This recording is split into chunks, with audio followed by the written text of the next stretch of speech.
heard it, wasn't angry. I knew Mo. I knew he was headstrong, talking loud, saying stupid things. So when he turned up dead, I let it go. And I said to myself, this is the business we've chosen.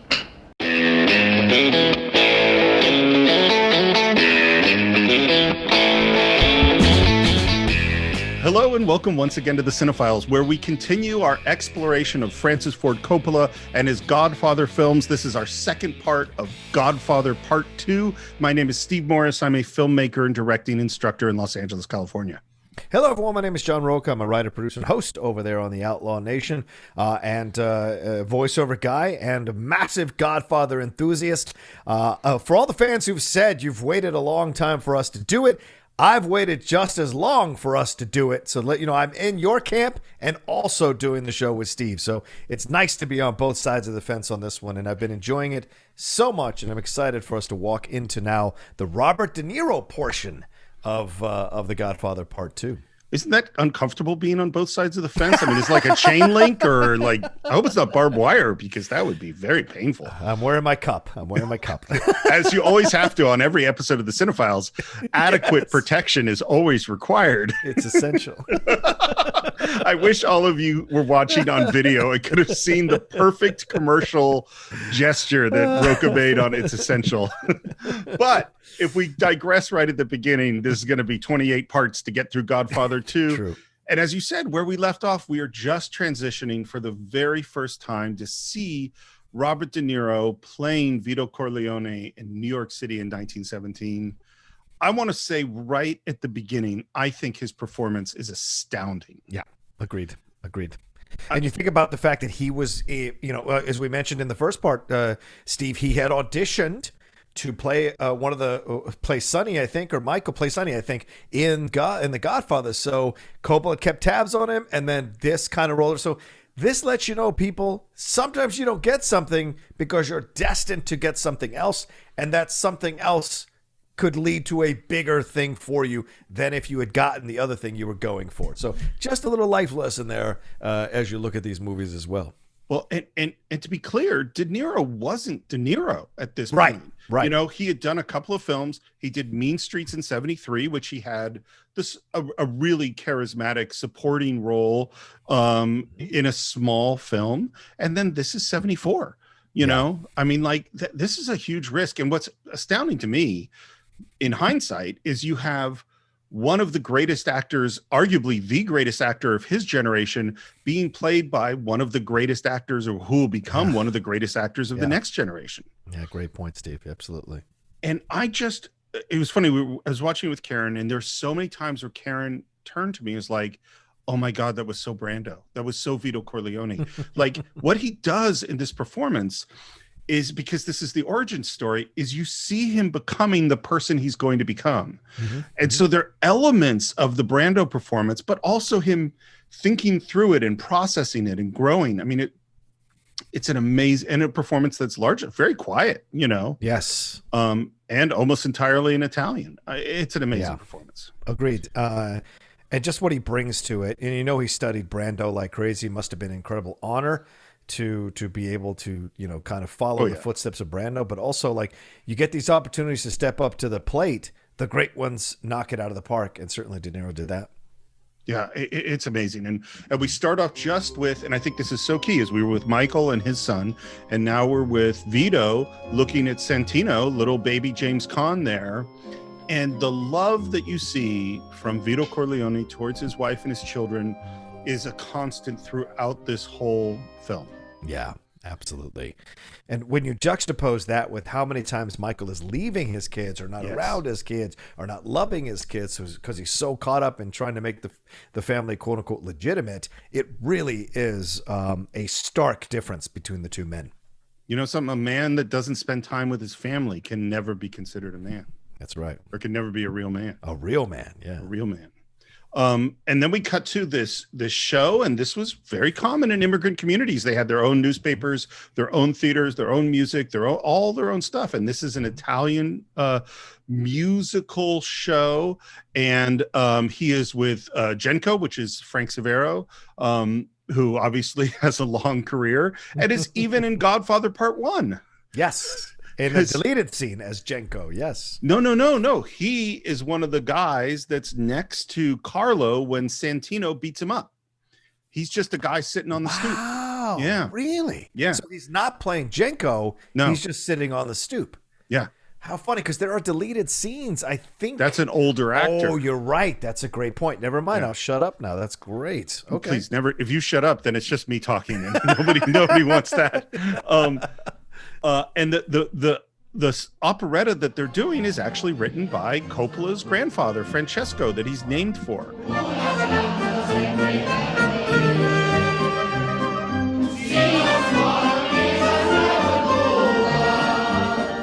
And there's two interesting things going on. One is that Jenko is in love with the actress that's there and has brought his friend Vito to the show to see her. Right. And then what's happening in the play is that this guy is an immigrant, Italian immigrant in New York City, who hasn't heard from his mother at home. And while Jenko is mooning over this girl and says to Vito, and this, of course, is all in subtitled Italian, he says, "Isn't she beautiful?" And Vito says, "To you, she's beautiful. For me, there's only my wife and son." Do you think that's fake? No, not at all. Me neither. I think Vito was very much one of those guys who was very loyal and committed, which is why he valued loyalty in his business life as well, and why he always repaid loyalty, because he understood how important that really was. This is the thing, and I would stay as far away from any kind of politics as possible, but there's been a lot of discussion in politics about loyalty. To me, it's always like, well, loyalty is something you have to give first before you demand it of others. Yep, absolutely. Vito is loyal first. Right. Michael demands loyalty before he will be loyal, if he'll even be loyal at all. Yeah. And then there's this moment, and I just think it's so perfect and sad, which is that the guy on stage gets a letter from home about his mother has died. Morta, mamma mia. And here's Vito in the audience who watched his mother get shot in front of him. Right. You know? Like, you don't, that's not an accident that this is happening. And while he's mooning and pulls out a gun, and it's very dramatic, melodramatic, we might say, a man stands up in white in front of Jenko and Vito, and Jenko's like, "Hey, sit down." Yeah. And then he turns. Mm-hmm. And it's Fanucci. And as soon as Jenko sees who it is, he shuts the hell up. Yeah. It's interesting, the two different reactions, right? Because we'll find out Vito doesn't know who he is, which is weird. Kind of a weird thing to not know who Fanucci is if you're living in that neighborhood and not even heard of it. But his reaction, Jenko's reaction, shows you the difference in the two men's characters, right? Jenko is not a warrior. He's not a leader. Very much a braggart, as he's talking about the girl so much, but a coward when confronted. So, yeah. Well, and Vito is, I won't say that he's entirely fearless, but he's pretty fearless. Yeah. He's cautious. Cautious is not the same thing as scared. Right. You know, and we're going to go backstage. And of course we go backstage, and there's Fanucci shaking down the theater owner and even grabs the daughter and puts a knife to her. Yeah. And at which point the theater owner completely backs down and goes, take all my money. Mm-hmm. And who's watching from the alley but Vito and Jenko? Yeah, and this is an important moment because Fanucci, which gives you a little insight into his character, Fanucci doesn't take all the money. Yes. In his self-aggrandizement, in his own butt-kissing, he thinks he's being generous to only take a little bit so he can maintain this control over him, so to speak, and keep him in fear of him. And it's you know, he's a joke, basically. Yeah. Well, I mean, but you know, this is we're going to have a whole bunch of movies and stories about mafia and what they do, and there is a level of and it's funny. It's one of the funny things about The Godfather and the contrast between Michael and Vito is that the feeling we have in the way The Godfather happens is that Vito is on some level a good guy. Yeah. Vito isn't a good. I mean, like at some point, he is shaking down people for money. Yes. I mean, yes. how else is he getting money? You know, it's not like he's just doing favors and never getting money in return. He is a wealthy person when we meet him in the first film. So he, you know, the distance between Fanucci and Vito, I don't know. Yeah. But we're back in the Vito's thinking about jumping in and doing something, and Jenko wisely stops him, and we're back in the alley, and he's just tries to set him straight. He's got the whole Lower East Side. Everybody pays him.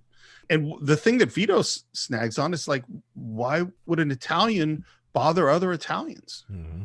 And it's because immigrants are vulnerable to these criminals. And this is something we hear today. Like one of the problems with our immigration system, particularly when you have undocumented immigrants, is undocumented immigrants are very unlikely to go to the police. Yes. Which means that they are vulnerable to criminals who want to take advantage of them. And they're also vulnerable to people painting them in certain lights, in certain ways, for their political advantage. And that's also horrific to see as the son of immigrants, as the son of hardworking immigrants. I want to make that very clear for anybody who's listening. My parents worked hard. I didn't know any immigrants growing up, and I grew up around a number of immigrants where I grew up in the first 10 years of my life who were not hardworking or working multiple jobs. And this is the frustrating part when you see this whole narrative being doled out. And yes, you're right, Steve. They're also the most abused in this country because their jobs are constantly threatened. Their jobs are constantly, the money, if they can pay them. Sometimes, they work a bunch of hours and the person who quote unquote hired them skips town or doesn't pay them or disappears. And it's that kind of stuff that it's a terrible life, but you do it to try to live in a better country. And you're seeing it here too. And also, Steve, real quick, the whole intro of Vito is to show you not only the difference between him and Michael in terms of how they raise their kids, but who they are as people, right? Coppola said after The Godfather, he was mad about how many people revered Michael Corleone because he saw him as a bad guy. So he uses this story to really reinforce how great of a guy Vito is. Why would Italians shake down other Italians? For me, it's only my wife. Oh, I watch my kid crying and it hurts me a little bit, but I'm watching him. He has so much love for everything around him. He's doing all the right things. And Michael, in exchange, is doing all the wrong things. And it's just to make it very clear to you who you should be cheering for and who you should not be cheering for or wanting to be. I couldn't agree more. And I think one of the keys to it is that Michael essentially comes from a place of privilege. Yes. He grows up wealthy and educated. Vito, he literally comes to this country with nothing. And what's so, and we haven't seen him for the last decade, but we know he was working hard. Yes. You know what I mean? There's just there's no question that he was working and scraping. And this is one of the things that I love in De Niro's performance that's so incredible is he's been learning. Mm-hmm. He's been studying how the world works, and eventually he's going to make a decision. Yeah. But he isn't there yet. He's just still studying. Yeah. And I think that the point that you make is so good, and it's one we're going to see in the next scene, which is Vito's essential honor and goodness, because we cut to Vito because he works for Jenko's father in the grocery store, and we have him with a huge basket of groceries, and he's walking through this crowd, and this shot is amazing. Yeah. The scale of it and this whole world that they created of the Lower East Side at the turn of the century. This was shot in a Ukrainian community, and you have to, when you shoot something like this is in New York, you have to go to every single person who lives in that neighborhood and get permission to shoot there. Yeah. And that means if this is a 6-story walk-up or something, you're going to talk to every single person in the 6-story walk-up, because they can't have to go to work in the middle of the shoot and walk out and ruin a shot. Yeah. It's a huge logistical thing, and naturally Paramount didn't want him to do it. We have a perfectly good backlot. Shoot it in the backlot. And of course, Coppola says no. Right. And part of this is that the community there kind of liked the idea of returning some of the architectural elements of the city of 1972 New York back to turn of the century New York, because as you know, things have been sort of bastardized and covered over. And so he actually restored a lot of the old architectures. They did this. And of course, Dean Tavoularis, who's the production designer, does this amazing job. And this shot of De Niro walking. The camera tracks with him, but it tracks with him diagonally. So as he walks, the camera's farther and farther away, and you see this huge expanse of this community that they built. It's amazing. And he goes home and talks to his wife, and then we hear something hit the window. And there is someone with a bag of something who says, "Hide this for me. I'll come get it." And he throws a bundle into the window. We close the window, and Vito looks at his wife. He looks at the bundle. She, by the way, is also perfect casting. Yes, 1,000%. He goes into the bathroom and with a very Brando sort of gesture, closes the door and looks at what's in this bundle. Before we get to the bundle, there is a lot of husbands closing doors on wives in these Godfather films. But I will say this is one where he does not want to involve her in this just in case it's something nefarious. So it's from a place of love, whereas Michael's is always about shutting people out. Vito is closing the door to make sure you're safe and you're not involved in this. And even so he looks at her just to make sure and closes the door. And she doesn't protest. She doesn't, storm up or bang on the door or whatever. She accepts that it's his own business. Here's the thing, though. I think if you ask Michael, why are you closing the door on Kay? He would say, because I don't want to involve her and I want to protect her. I'm sure that's what Michael would say. That is what, and he I'm thinks sure that's what it is. Yeah, right. Exactly. He's lied to himself. That's what it is. Well, but the difference is, I don't think Vito is lying to his wife. I think his wife knows who Vito is. Yeah. He's not, let me put it a different way. Okay. He is not concealing who he is from his wife. No, I don't think so either. I'm not saying he is. I'm saying Michael is doing that. Right. No, Kay. we're totally agreeing. That's the distinction I'm making, is that the difference is Vito is not sharing everything with his wife. Right. But he is sharing himself with his wife. Yeah. His wife knows who he is. Michael thinks he's protecting his wife when in fact he is not sharing who he is with his wife. Right. It's it's the difference between a lie of omission and a full lie. You know what I mean? That's why this must all end, the Sicilian thing. That's why this must all end. Oh man, when we get to that scene. Woo! We're about 3 parts away from that scene, I think. At least. And what's in this bundle? But guns. And De Niro looks down at the guns and thinks. So let me ask you, Steve, because you like to ask these questions, and every once in a while I'll turn a question around you. Why does he accept the bundle from what we find out is Clemenza? And even after he sees the guns, why does he accept this situation? Because remember at the beginning of the scene, and I think this is what, because we went over it, we didn't touch on it too much. She's asking him what's wrong. She's asking him what's going on. So you can infer that Vito is in one of those places in his life where he's like, what am I going to do with my life? What am I going to do to make money for my family, to provide for my family? I want something more. And maybe he's shaken from the situation with Fanucci and all this. Maybe his brains are going. And so his wife asks him, and he's just like, so we never know what the reason is. But there's something, and then boom, there's a knock at the window. Like destiny is knocking at the door, and he opens the door, or the window in this case, and his destiny from this point forward leads him to becoming the Don. So I feel like there's a question within the question that you're asking. Of course. Because what I don't know, and this is why I find it difficult, I don't know how many steps ahead Vito thinks. Is that he obviously he's a brilliant person. He's a very careful person, as we hear in the first movie. Right. He really tries to think through all the angles. So what I don't know is he going, he could be looking at the guns and going, this is a problem. I need to get these out of my house as quickly as possible, but I can't get them out right now. He could be going, this might be a way for me to get something. That's transactional, essentially. That we're obviously in somewhat right at the poverty lines. That we don't have a lot, and maybe there's something I can get here. So that's thinking one step ahead. Thinking 2 steps ahead, he could be going, I just saw this guy Fanucci who uses violence to get what he wants, maybe I need to at least protect myself or step in, or maybe he's thinking 3 steps ahead or 4 steps ahead and going, do I want to be Fanucci? Yeah. You know what I mean? Like, I don't, and so my answer, as I've delved into it, my answer to your question is, I don't know. I don't know how far. Yeah.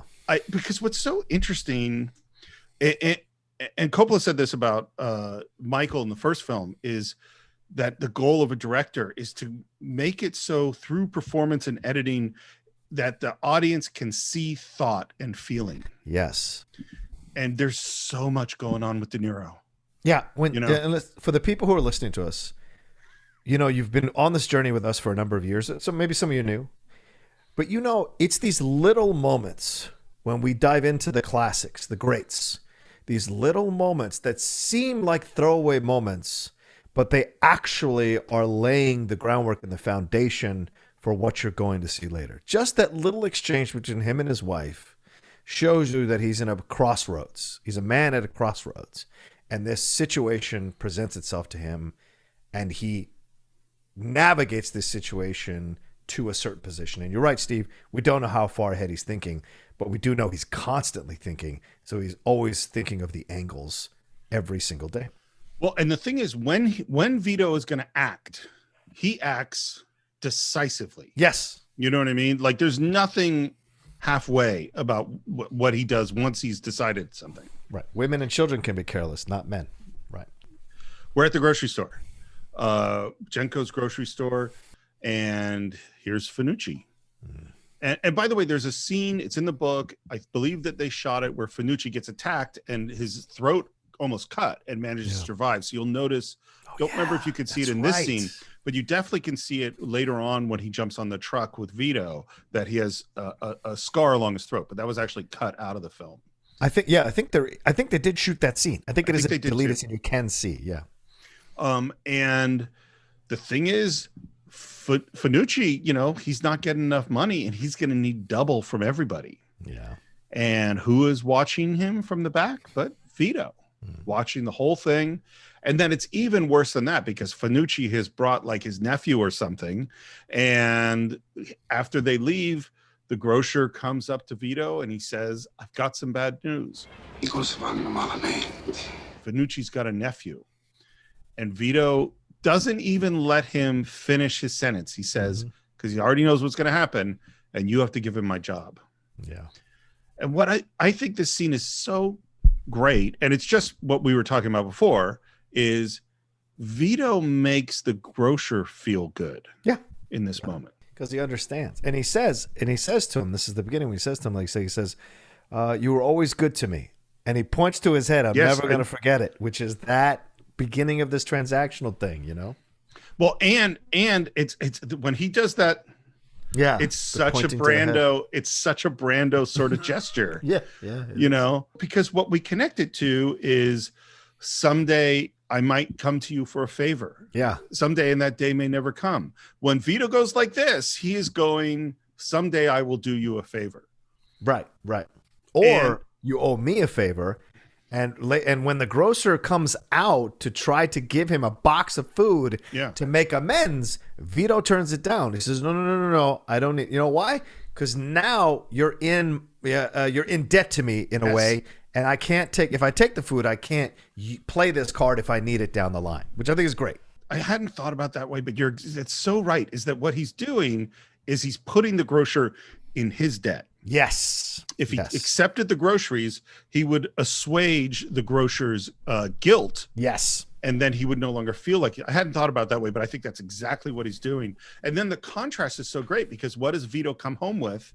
A single pear. Yeah. Just one pear. He turned down the big basket of groceries. Yep. And then we see how much they could use it, because the wife goes, oh, what a nice pear. Yeah. Can you imagine living in a world that our ancestors, and people of our family lived in, where a pear, just a single pear, was like Christmas, Yeah. Well, I'm sure there was, you know what I'm saying? Yeah. So, and it is, the pear is a symbol of divine sustenance, abundance, and longevity. So kind of indicating that Mama Corleone is going to be around longer than Vito Corleone, possibly as well. A little aside, or a little, I don't know, what do you call it? A little hint of what's coming, foreshadowing, and of course, abundance. This is also coming, That I never knew that, and that's awesome. And we're outside, and then up walks a man who says, "I'm Clemenza. You still have my goods?" Bruno Kirby. Yes, the late great Bruno Kirby. Yes. What's so funny is I saw this movie in the early to mid 80s, and then I saw Good Morning Vietnam and When Harry Met Sally and all these other movies. And I didn't know I didn't connect them until I saw Godfather 2 again, and then went, holy shit, that's Bruno Kirby. Because this is just such a different role, He spoke Italian, and which is one of the reasons he's cast. I think he's great. And what I also think is this stuff with Vito Corleone and Bruno Kirby and eventually Tessio is the most fun in all of the Godfather films. Yeah, yeah. And don't discount the physical work that Kirby is doing as Clemenza. The waddle, the oversized stomach, which I think he's wearing something there to look a certain way like Clemenza. Well, and it gets bigger as we go along. Yes, exactly. All of that is there to put you in the mindset of Clemenza. The use of his arms, the way he says "afangu," all that. It's interesting. The physicality of creating a younger Clemenza is really, because of course he does none of that in some of the other films that he's been in. So it's great to watch a great actor, even in a smaller part, work his magic. Well, and it's so funny because what we come to know him as is sort of this neurotic New Yorkie sort of character, but that is not who this is at all. And I love this. This is great writing where he asks him, "Did you look inside?" And Vito says, "I'm not interested in things that don't concern me." Here's why I think that's a great line, is that he didn't say, "I didn't look inside." He essentially saying, "I did look inside, but I'm not going to, but you're safe with me. Your secret is safe." That's what he's saying. It's not my business. Yeah. And how at coffee, Clemenza says, "A friend of mine has a nice rug. Maybe your wife would like." "Who has money to buy a rug?" "It's a present. I know how to return a favor." Now we're into favors. Here's my question for you. Yeah. When does he know? As soon as they break into the house. I think as soon as they show up in the house and he says, "Oh, my friend, he's not home. We'll just go in." And he jacks the door and goes in. I think that's when Vito knows what's going on. So I think 100% he knows then. Yeah. What I'm wondering is, does he suspect now? Oh, because in the coffee shop? Yeah. Well, because again, it goes to this question of what is he thinking? It was your question when he looks at the guns. Right. Because if he's thinking 2 steps ahead, he knows whoever gave him these guns is a criminal. Right. Right. So now a guy says, "Oh, yeah, good point. Good point." Says, "I have a friend who's got a nice rug. Who can afford a rug? It'll be a present."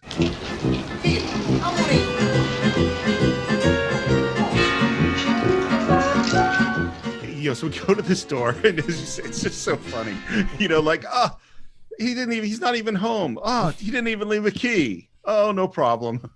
And I love the moment that De Niro kind of takes a step back and gives a look around, and they go into this very, very fancy house. Yeah. The lighting is super golden. And he says, "This is your friend's place? It's a real nice place."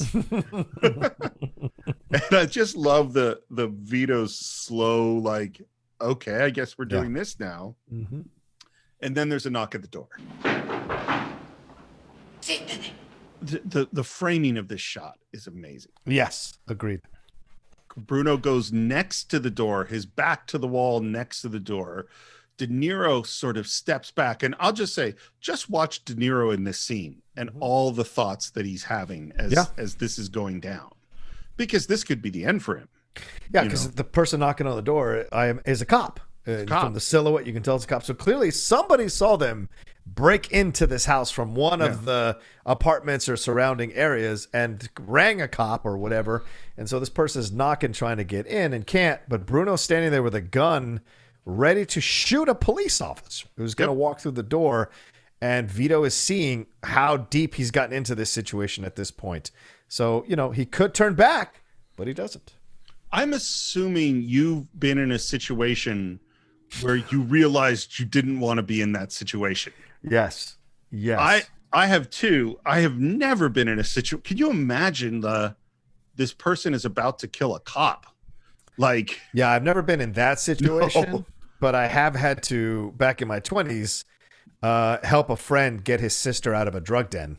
oh, you told me in this story. DC. Yeah, that was the closest I've ever come to something truly scary and violence breaking out or anything like that, which when you're young and you're full of piss and vinegar, you think you can handle it. When you're older, you're like, I would never fucking do that again. You know? Yeah. So, but yeah, never with killing a cop though. Jesus, thank God. I mean, I just like that's 0 to 1,000, like Yeah. real quick.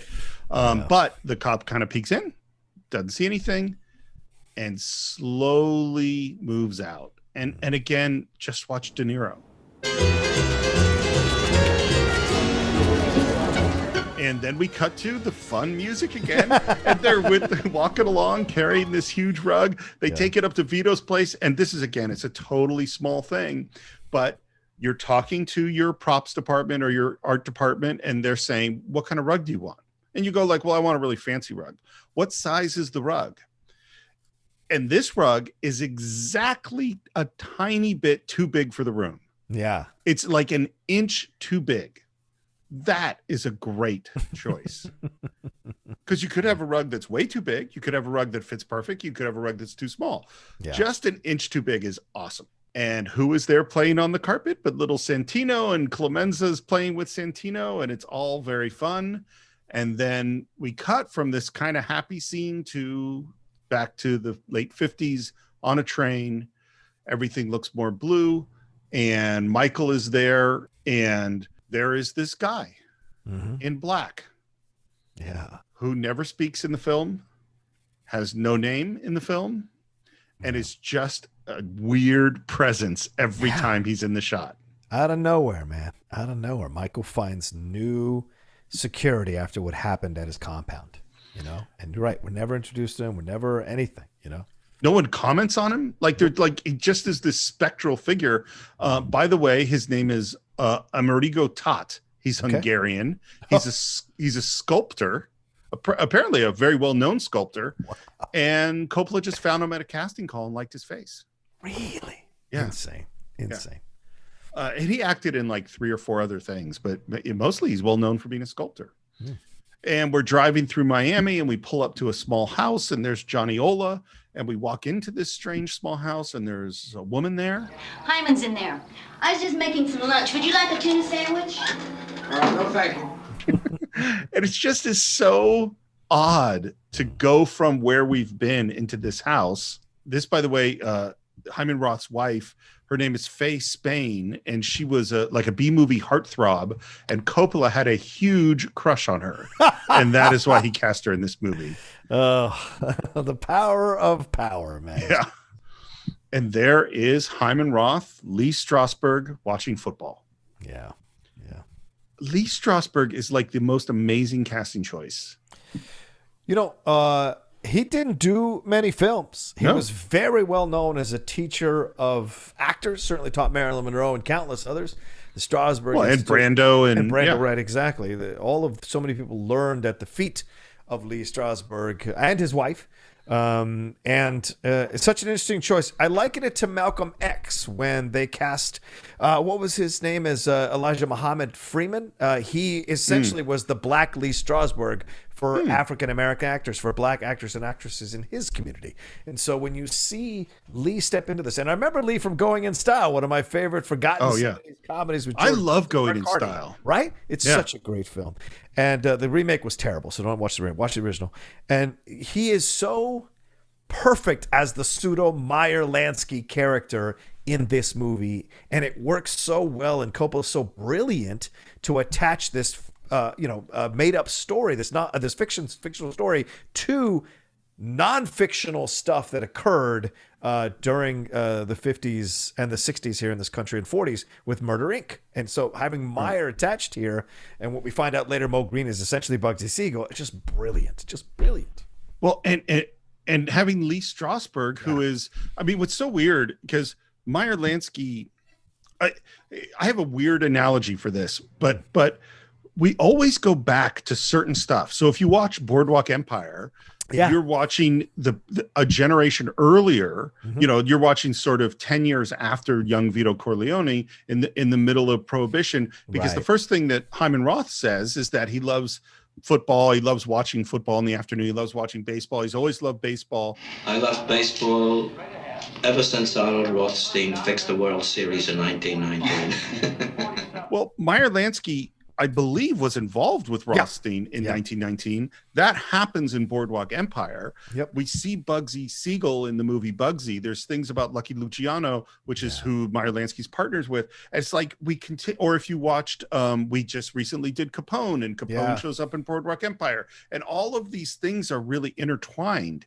Yeah. And the thing that I thought of is there's certain eras that we just keep going back to and re-examining. And the analogy, which is so bizarre, but I think about the Tokugawa shogunate in Japan, is that's 1600, and that's where the book Shogun comes from. That's where the samurai Musashi Miyamoto stories is exactly that era. The Lone Wolf and Cub stories are exactly that era. Like everything goes back to certain eras that we fixate on over and over again, and the Meyer Lansky character is certainly one of them. And then what I was thinking about was like Lee Strasberg is at the center of the acting. You know, it's like the group theater going to Lee Strasberg, going to Elia Kazan and Marlon Brando, and then Robert De Niro and Al Pacino, because Al Pacino is the guy who suggested Lee Strasberg to Coppola to play this part. Like there's all this intertwined stuff, and Marilyn Monroe, of course, and a lot of it all goes back to the feet of Lee Strasberg. And Coppola says he was intimidated. Of course he was intimidated. Yeah.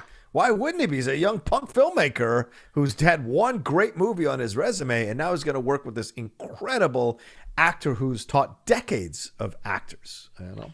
Well, but he never said he was intimidated to work with Brando. Well, And maybe he by this was. point. I don't know. Brando had come and gone by this point, and he was That's essentially fair, yeah. resuscitating his career. Strasberg was still an icon, Yeah. in the acting community, at least. And the way he plays this part, because he puts like nothing on it. He's just a guy speaking the truth. Yeah, you know, all the time. Yeah, I have no sense that this guy's acting at all. I heard you had some trouble.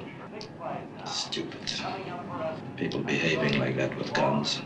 Can I ask you a question, and I hope I walked the line correctly? I mean, Meyer Lansky was very well known for the authenticity and uniqueness of being a Jewish gangster who was able to achieve the levels of power and fame in this country that usually is, when you talk about the mafia, the mob, reserved for Italian-American gangsters or Italian gangsters.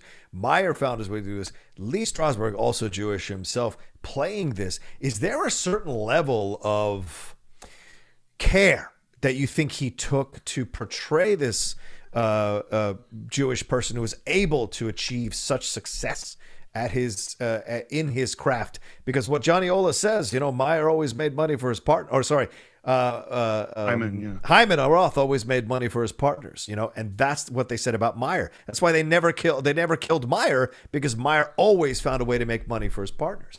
And so do you think that there was a certain approach that Lee Strasberg had to this iconic Jewish character in the history of Jewish people in this country? I have no idea. I mean, my assumption, it's an interesting question. My assumption is that he approached it the way he would have approached any other part at all.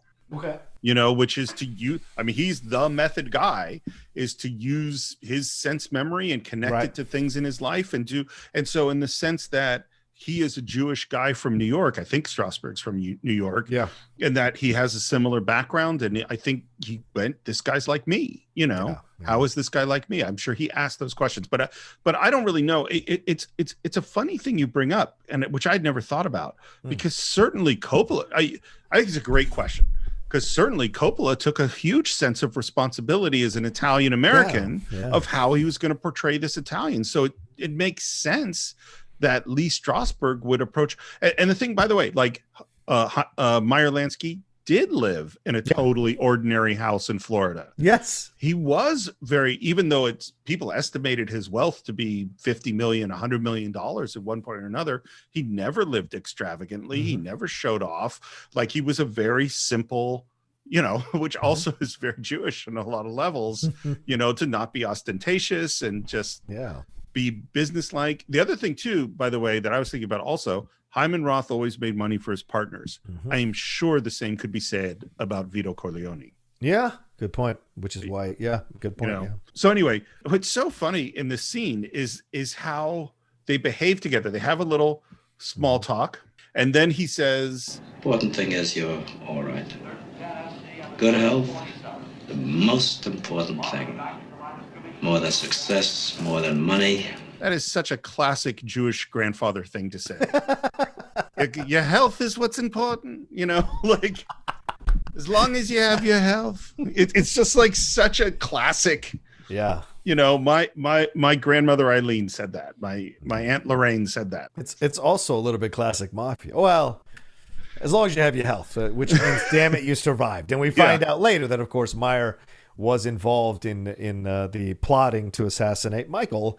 And I also think it's interesting, and Coppola did it. They could have been watching anything else on television, Steve, but they're watching football. Two teams competing against each other to see who wins. It's a subtle kind of foundation he's laying, or subtle, because the first time they're meeting each other that we see on camera, right? And so you're seeing that these two titans are going to battle in their own game to see who comes out on top. Well, and yet at this moment they seem to be partners. Yeah, they seem to be. Sure. Seem to be. Then there's this moment. It's almost like, okay, the agreed upon small talk is now over. And they get up and we close the door, and Michael moves his chair closer and Hyman turns up the volume, and now we're going to get into the real conversation. Yeah, foreplay's over. Frank Pentangeli came to my home, and he asked my permission to get rid of the Bizzarro brothers. When I refused, he tried to have me killed. He was stupid. I was lucky. I'll visit him soon. I love that. I want to say that one time. I'll visit him soon. He was stupid. I was lucky. I'll visit him soon. So here's what I keep going through in this movie that I keep thinking about. What do we know, and when do we know it, and what is the truth?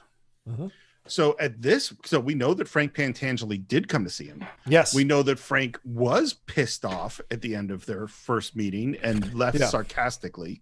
We know there was an attempt on his life, and now he tells he tells Hyman Roth that Frank Pentangeli planned it. Now, I can't remember the first time I saw it, but my assumption is that you believe him at this point. Yeah, the first time you see it, you believe Pacino and Corleone, Michael Corleone, what he's saying, that he believes that it might be Pentangeli. And the film does a great job of letting you believe that if you're watching it the first time. The second time you see it, you do understand. Pentangeli in no way has the kind of muscle or guts or balls to pull that kind of operation off against someone like Michael Corleone. But Hyman Roth. Yeah, you and I are doing the same thing. I know, I apologize. But Hyman Roth does, right? And I think when you watch it again, Michael knows the second he's telling Tom when he says, we're not going to find these guys alive unless I'm very, very wrong. They're dead already. He knows what he's doing, and it begins the process, right? As much as Vito is also 10 steps ahead, Michael is also 10 steps ahead, and he's figuring it out as he navigates this situation. He's incredibly deferential to Hyman in that meeting too. You're a great man. I can learn so much from you. There's a lot of ass kissing here, and of course he returns the favor by saying, "You're a very considerate young man." Yeah. So there's this kind of thing where they're both circling each other, trying to figure out what's really happening, who's got the car, who has all the cards, who's got the power. But I think Michael knows that it's, which is why he mentions Pentangeli and the Bizzarro brothers. He's trying to see how Hyman reacts to it.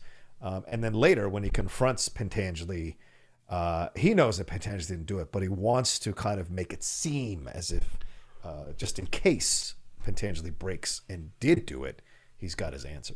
So I agree with you. But I was also watching and going like, do we ever get confirmation ever about which is actually the truth? I don't think that we do. About what? About which part? Who planned the attack? Oh, I think he says it to... Well, when we get to it, we'll get to it. But I know he certainly says that Hyman Roth planned the attack.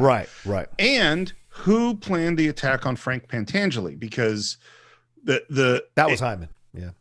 But they say Michael Corleone says hello. Yeah, Daniello did that, but that's to throw off the scent, to make Pentangeli turn on Michael. It's all in an effort to undercut Michael's power. But but this is all stuff where we're getting ahead of ourselves. But then that means that if that's the case, then they didn't actually intend to kill Frank Pentangeli. So did they plan on the cop coming into the bar to interrupt the murder? No, I think they were. I think the way the Rosado brothers are presented to us from the beginning, it's like in Scarface, the fucking Diaz brothers.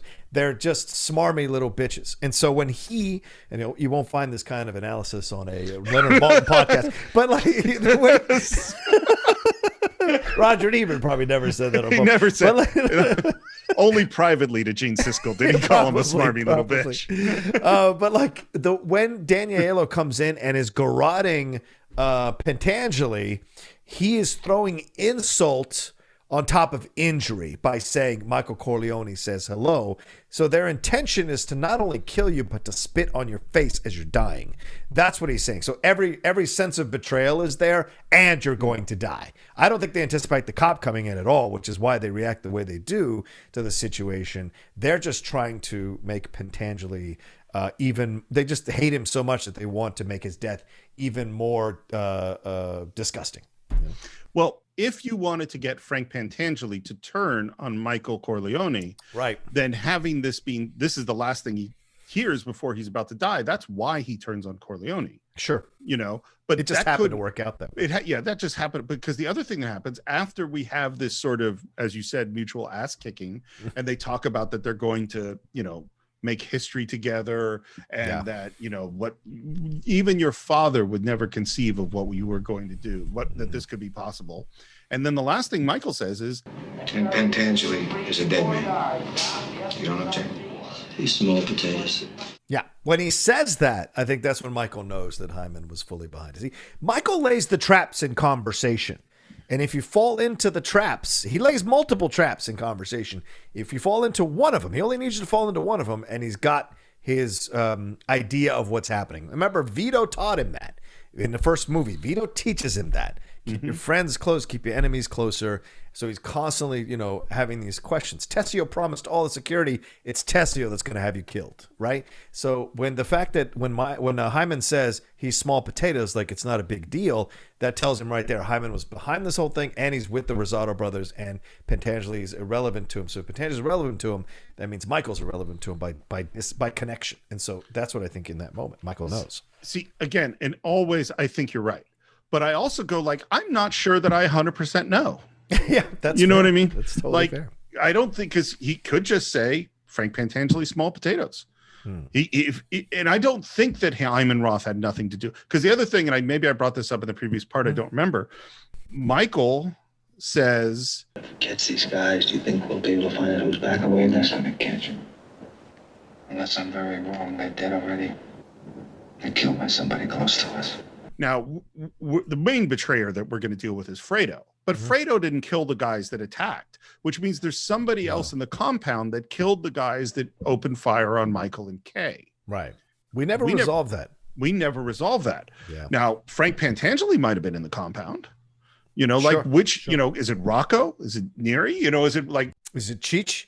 Is it Cheech? Yeah, Cheech was there. But Cheech works with Frank Pentangeli. Yeah, so is it Pentangeli? Right. Well, this is why I go because let's just get to the next scene, because the next scene is we show back up at the old Corleone compound on Staten Island, and Frank Pentangeli gets there in the snow and finds out that Michael Corleone is waiting for you in your den. He's been waiting a half hour. And I love the moment too, as Frank finds out that Michael Corleone is in his home. He takes a look at who is standing there, but our spectral, scary guy in black, just standing there before he goes into the house. Yeah. I do want to touch on one thing. Once again, Coppola's attention to detail is so exquisite here. As he goes into the compound, his wife is waiting for him. His daughter comes down the stairs. Yeah. These are things that you would deem to be possibly unnecessary if someone else was shooting this, but there's a tradition that he wants to show, right? The wife standing there because this traditional thing, type of thing, hand and foot, taking his jacket, taking his scarf, respecting the fact that this guy is a don in essence of the old area that Vito Corleone and Michael used to run, and his daughter coming down wearing what looks like her school outfit. She's nervous. The daughter and the mom are nervous. Pentangeli's a little nervous. And Frank comes in, and again, I love Michael Gazzo, and says, Don Corleone. Don Corleone, I wish you would have let me know you were coming. I could have prepared something for you. I didn't want you to know I was coming. And then this moment, man, you heard what happened in my home?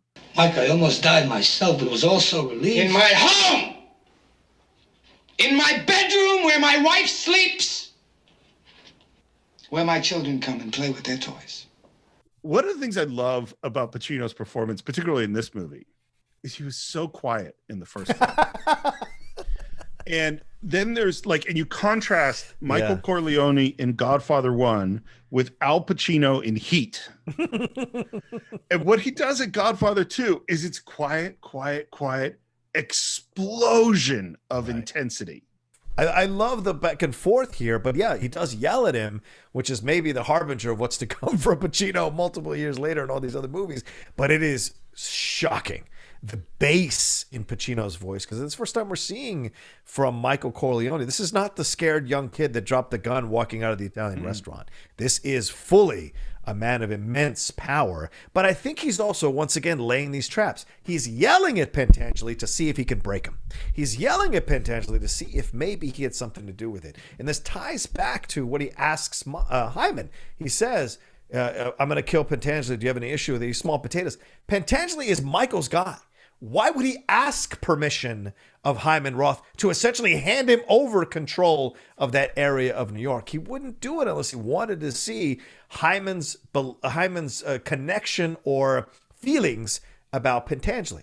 And the same thing here. He yells at Pentangeli to try to break him and see if he's wrong about anything. Just like he asked Carlo to admit that Carlo was the one who set Sonny up. He knew it. He felt it in his bones. His dad probably told him the same thing, but he had to hear him say it. And he had to hear him say that it was Barzini to validate his father's point of view about it before he passed. So it's Michael leads these reassurances as he goes along with his logic. And I just look at this guy. It's only 2 years after Godfather. Yeah. He looks completely different. He looks 10 years older. The whole way he carries himself has changed. Yeah. And then he becomes quiet and he sits down. He crosses his leg. I find Michael Corleone most dangerous when his leg is crossed and he's leaning back. That's fair. I want you to help me take my revenge. Michael, anything. What can I do? Settle these troubles with the Bizzarro brothers. And I love every line he says. Mike, I don't understand. I don't have your brain for big deals. But this is a street thing. That Hyman Roth in Miami, he's backing up those son of a bitches. I know he is.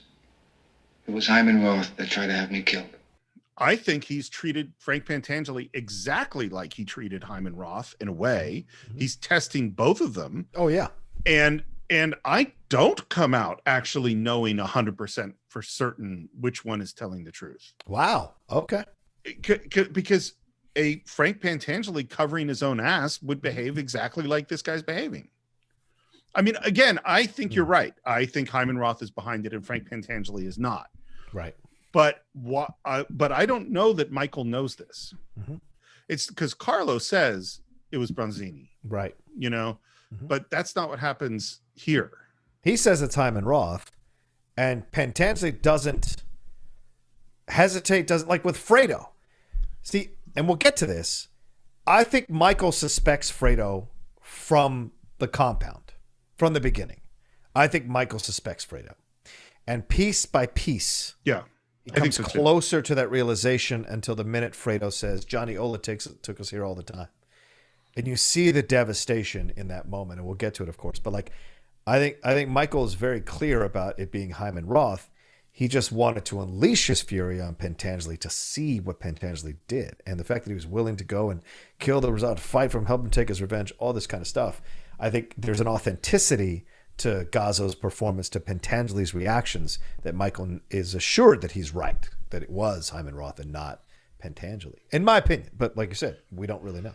Well, and like I said, I think you're right too, but I just think there's so much strange ambiguity and then what happens next is so interesting because, and just watch the way Al Pacino moves through the space because this is his dad's office. Yeah. And he goes in this sort of moment of memory of going, like the desk used to be here and I used to play over there. And I was very happy that this house never went to strangers. First Clemenza took it over, now you. And then he says, and again, this goes to the ambiguity. He says, my father taught me many things here. He taught me, keep your friends close, but your enemies closer. And he is standing right next to Frank Pentangeli. Oh, good point. Good point. Yeah. He's treating Hyman Roth and Frank Pentangeli to me the same. Yeah. I'm keeping my friends closer, my enemies closer. And maybe, again, I'll say it last time and then I'll shut up. But I think you're right. I think Hyman Roth did plan it. I think Frank Pentangeli is on his side. Well, Michael doesn't trust anyone, right? That's the real truth. Yeah. Yeah. Right. And I think they say it in the first movie. I think we talked about it. This idea that he doesn't trust anybody because he what he's trying to do is massive. His eyes are so much more bigger for what he wants the family to be. So he can't take chances and trust anyone really. Even questions Tom later. So, yeah. Yeah. Oh, my God. When we get to that scene. I want him completely relaxed and confident in our friendship. Then I'll be able to find out who the traitor in my family was. Which is exactly how he's making Frank Pentangeli feel. Relaxed and confident in their friendship. And we cut right. It's so funny because some things are so obvious in a film when you see it the second time. Then I will be able to find the traitor in my family. Cut to Fredo. Right. By the way, in the black satin sheets. Of course. That's Fredo. Fredo, man. Fredo, you know what? If Fredo could just shut the hell up, he's living the life. Yeah. He has very little responsibility. He's not that much in danger. He's, in the black satin sheets and playing around in Vegas. He's in a terrible position in that he is not smart enough to run things. And he's sadly self-aware enough to know how stupid he is and to know how much people don't respect him. Authentically stupid people can't pick up on that. But people who are somewhat smart or somewhat self-aware can.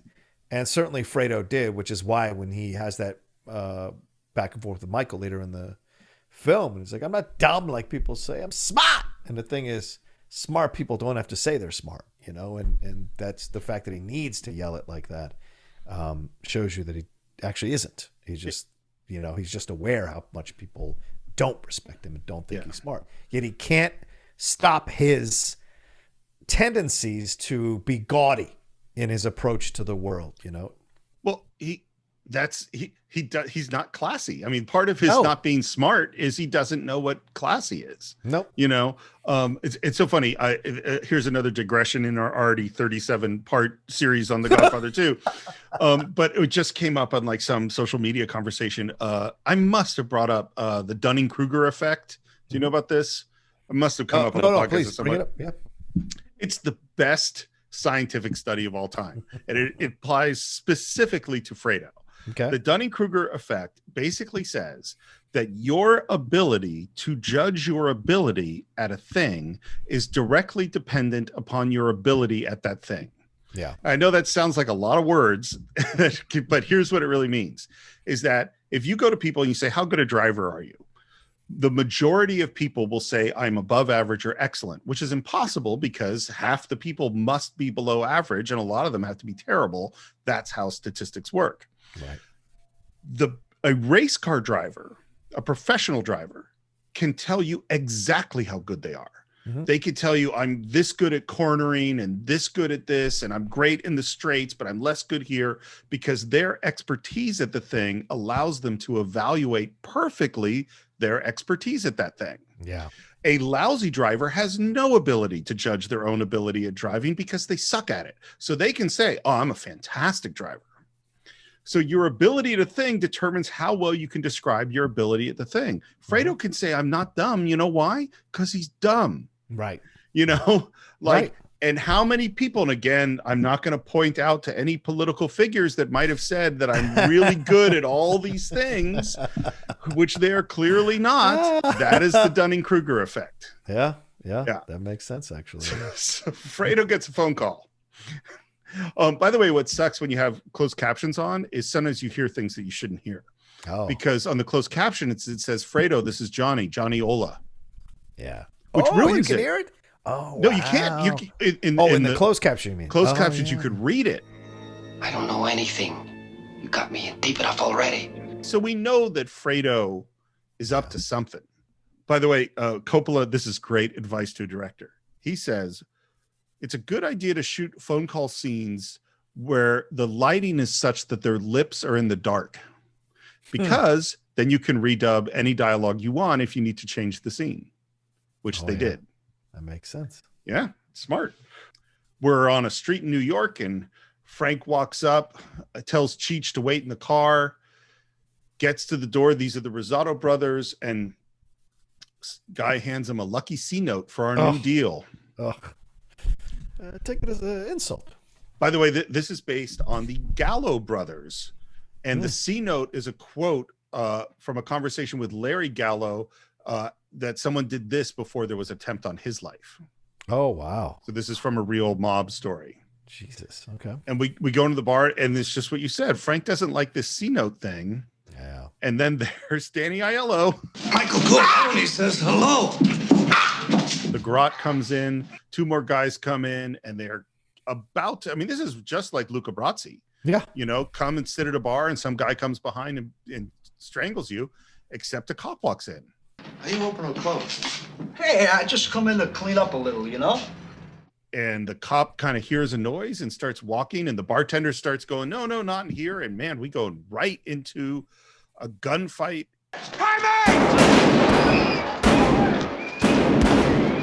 Cheech gets hit, a guy gets hit by the car, and then we cut to Frank Pentangeli, kind of crumpled in the corner, still alive. He's still alive. 6 shots, and he's still alive. I hadn't thought about that. Well, yeah. Right around this point in the first film, we have a failed attempt on someone's life. Again, the Godfather Part 2 gets away with essentially copying parts of Godfather Part 1 almost beat for beat at times, but because it's so uniquely different, it does not get dinged in any way, shape, or form. And that speaks to the just brilliance of Francis Ford Coppola. Well, and we talked about it before. It's not just that it's copying, it's transforming. Yes, transforming. So everything is like, it's repeating a beat, but in a way that makes you feel completely different about that beat. And I will say that the next one, which is the next scene, is another parallel, is as good an example of this as I can imagine, which is Fredo, there's a small plane that lands, and we walk into, a whorehouse, and Tom is there, and we're sort of like, how is he? He's okay. He's in the back. And we walk into this room, and there is our senator. Listen, Hagen, I did not know. It's all right. I didn't do anything. It's okay. He's shirtless. He looks totally destroyed. We're very lucky. My brother Fredo operates this place. He was called before anyone. Now, if this had happened someplace else, we couldn't have helped you. And then we see that in the bed is a woman covered in blood, dead. When I woke up, I was on the floor. And I don't know how it happened. The senator's performance is stellar in the shock and helplessness and confusion. He keeps saying it was just a game. It was just a game. This is where Spradlin is such a great actor, man, because he's playing the levels, right? I mean, the same thing in Apocalypse Now, which some of you may remember him in that as well. Right. He speaks with such love and respect and care for Kurtz until they play that tape, until he has to tell Willard what his mission is. He's out there operating without any decent restraint, totally beyond the pale of any acceptable human conduct. And he is still in the field commanding troops. In this situation, the way he is at the beginning with all that swagger and all that cockiness, and he's reduced to this crying, sad old man so quickly. Because he's like, I remember that we'd done this before, and he goes, I'll clean it up. I can fix this. I can fix this. And he's like, unstrapping her from where she'd been strapped to the bed and trying to clean up the blood, and then he just cracks. He just completely cracks, crying. And at no point does he suspect that they set him up. I think this is what's phenomenal about this, is that he really does think it's just an unhappy accident. Or a happy accident that occurred in a place, and that Michael Corleone is willing to help him. Once again, the transactional nature of this, right? The difference between how Vito does the transactions and how Michael does the transactions. Michael set this up and killed a young woman with no this family. Is the things. Yeah. Yeah. So there's a lot to say about this scene. So the first thing I'll say is my feeling is at the end, or certainly years later, he knows they set him up. Probably. You know what I mean? And I even feel like there's kind of a look at the end of the scene when they're saying, we're going to take care of it, where it's like, oh, and here's the thing. We hinted at it, but this is the horse's head. Yeah. Is that Waltz said to Tom, he insulted him. He made racial epithets, and he says, there is no way that this is going to happen. And then he wakes up, obviously probably drugged while this whole thing happened, and in a bed with blood, and there is his greatest love, this horse, severed it. And this is the same scene, except that they didn't kill a horse, they killed an innocent woman. Yeah, it is a completely different thing. And what's funny, and I think his performance is amazing too, because there's also embarrassment. Yes, because he was caught doing a really deviant thing, which he's done before. There is, I think, some genuine care for this girl.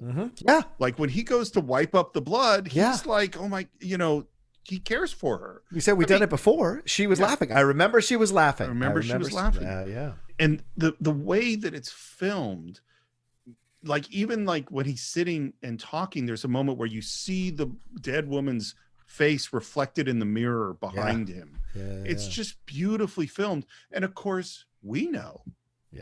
We know that, and this is the thing, I'm trying to protect Tom from things that he shouldn't be involved in. Right.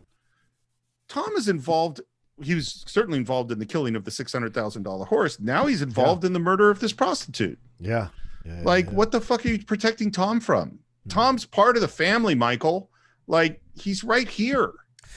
Another thing, it's a great point you bring up, Steve. Absolutely. Another approach to this is he had this done in one of Fredo's brothels. Yeah. So Fredo is kind of attached to this as well, indirectly, and involved in this as well. And also you have to ask yourself, how were they able to do this while he was there in the bed? They must have drugged him for sure. Yeah. But the other women, did they not hear her struggle? Did they not hear her scream? Did they cover her mouth? Because it is a brutal killing from, you see all the blood, and from where they stabbed her, because it looks like they stabbed her in the stomach and in the vaginal area. It is horrific. It's horrible. Yeah. So you wonder how they were able to do this, and to the level that they were able to do this. But this is where Michael's sociopathic nature or psychopathic nature comes into play. To him, she's small potatoes, as Hyman might say, to get to what the ultimate goal is. And yet he's trying to go legitimate by committing these horrible acts of murder, crimes. Well, and this is the thing. Let's go back to Vito Corleone. Yeah. Who says, first of all, he says to Bonacera, he says, that is not justice. Your daughter is still alive. And then later on, he says, I'm unreliable people that aren't going to be carried away. I mean, we're not murderers, in spite of what this undertaker says. Right. Michael is a murderer. Yes. He has no such levels of this is the appropriate level of violence for this thing. Michael wants this senator to do what he wants him to do. Right. And that's it. And when we get to the end, and Tom says, this girl has no family. Nobody knows that she worked here. It'll be as though she never existed. He does the hand gesture. Yeah. The hand gesture. Does he? I didn't remember that. Yeah. And this is the moment where the senator's got to know, because the last thing he says is, all that's left is our friendship. And he looks up at him with this. Yeah. You're Because I'll tell you the other thing that means, we have pictures. Yep. Yep. We got pictures of this. And I think, and by the way, my answer to your question is I think they drugged them both. They drugged the senator and the girl. I think she was unconscious when this whole thing happened. Probably. And they kill. And the other thing, by the way, who is sort of hovering in the background is Neri. Yeah, Neri. He's the guy who did this. Tom didn't do it. Fredo didn't do it. Neri did. Yeah. Neri has these moments, Steve, where he's really, especially when it comes to the death of Fredo. Fredo, he does not want to do this. Yep. He does not want to do the things. He's actually a decent guy in a crazy world, but like he does not want to. He's not a decent guy. Well, all right, fair. But I agree with you that he doesn't want to do these things. He's got some lines that even he won't cross, I guess is what I'd say. He still crosses them. Right. He just doesn't want to. Fair. He doesn't say, Michael, I really don't want to kill Fredo. Right. He just looks sad that he has to kill Fredo. And he looks down at the ground, almost ashamed that he has to do it. Yeah. Yeah. And Al survives to Godfather 3. The same actor comes back to play Al Neri. So clearly he didn't have an issue with it for too long, Steve. I don't know if we've announced it before, but we are, I believe our first Cine-File medium or whatever we're going to call is going to be Godfather 3. Yes. I haven't watched it in a really long time. I remember the big scenes, but I don't remember, I remember the Andy Garcia stuff, but I don't remember the whole thing. So it's going to be real interesting. And I'll watch Coda. So I'll watch the new version. Yeah. I wonder if we can get Joe Mantegna to come on as a guest for us with that. That would be a blast. I am sure I'll write to him. Yeah. I'm not sure that we can get him, but I bet we could get a 15, 20-minute interview with him to talk about it. That'd be great. I wouldn't be surprised. Yeah. He's like one of the nicest people in the world. Yeah. He just showed up on a documentary I was watching the other day. I was really? oh my God. I can't remember what documentary it was, but he was like, oh, Joe Mantegna. And in the age that we had seen him in a couple of years ago. Yeah. Yeah. We're back up in Tahoe. Kay wants to go shopping. I'm sorry, Mrs. Corleone, we're not to let you through. I'm just going to the market. Well, if you just give us a list, we'll pick up anything you want. And it's Tom Hagen's orders. Tom, I was going to take the children to New England next week. That's all. Am I a prisoner? Is that it? It's not the way we look at it, Kay. But she is a prisoner. Yes. In many ways. And I think it's so interesting from the door being closed in her face to the look she gives Michael after the shooting when they're like in with the kids, when they're still looking for the guys that tried to kill them, to I'm a prisoner. Is that it? Like you see slowly but surely where this is going to go. John, let's go to Cuba. I would love to go to Cuba, by the way. My parents have been, my sister has been. Yeah. It sounds like an amazing, fascinating, interesting place. Yeah, Buena Vista Social Club is such a fantastic documentary about those Cuban musicians. It really gives you a taste of what that world was like and what that world is now. As opposed to Dirty Dancing Havana Nights, which is less good. Although if anyone wants to pick up the DVD, I edited all the bonus materials on that particular DVD. There you go. I had a crush on that girl, Romola Garai. Sure. Very attractive British actress. Yes. No, I get that. And this is not actually shot in Cuba, unsurprisingly. It's shot in the Dominican Republic. And we're driving through and we have the Cuban music and Michael's in the back seat and there's that guy. And we see soldiers and kids begging and we end up in this big meeting. And this to me is like the meeting with the five families. You know, we're having a very big business meeting and Hyman Roth is there. And Batista is there, who's the president of Cuba at the time. I want to thank this distinguished group of American industrialists a este distinguido grupo de industriales norteamericanos for continuing to work with Cuba, por continuar trabajando con Cuba, for the greatest period of prosperity por el más grande periodo de prosperidad in her entire history. En toda nuestra historia. And we have sugar magnates and mining and food and Michael Corleone, who's part of Nevada tourism. And our old friend Hyman Roth. Then we go, and I got this solid gold telephone. And I love that as they pass the solid gold telephone for everyone to hold it, it's also as we get to see each of our people. Yeah. And one of the things I love about the gold telephone is both Hyman Roth and Michael have the exact same reaction to it, which is they could care less. Yeah. Yeah. It's not interesting because neither of them are interested in wealth for its own sake. Yeah. And they ask about the rebel activity in Cuba and they go, no, it's no problem. We will tolerate no gorillas in the casinos or the swimming pools. And this is, the same thing that we saw in the first one of this thematic link between American capitalism, and in this case, American capitalism as it relates to American imperialism and organized crime. Yeah. They're the same. Yeah. Who's being naive, Kay? Exactly. Yeah. By the way, Meyer Lansky and Lucky Luciano had a huge relationship with Batista in Cuba. There was plenty of money and kickbacks.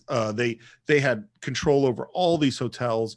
Money was fed off to Batista at one point, which I didn't realize that he was out of power. And basically, Meyer Lansky bribed someone, the president at the time, $250,000 to step down so Batista could get back into power, which I didn't know. We're after the meeting, we're driving, we're going through a checkpoint, and there's some soldiers and some rebels being arrested, and a guy gets away, jumps into a car, yells, "Viva Fidel!" and blows the car up. Kills himself and a bunch of soldiers. So this is such an interesting part of the movie that we're going into, Steve, because now what great sequels do, and we've said this over and over again on the show, great sequels expand the world or the universe of the franchise, right? That's what great sequels do. And it's not easy to do. And that's why a lot of sequels fail when they try to do so. And this is why this film is the benchmark.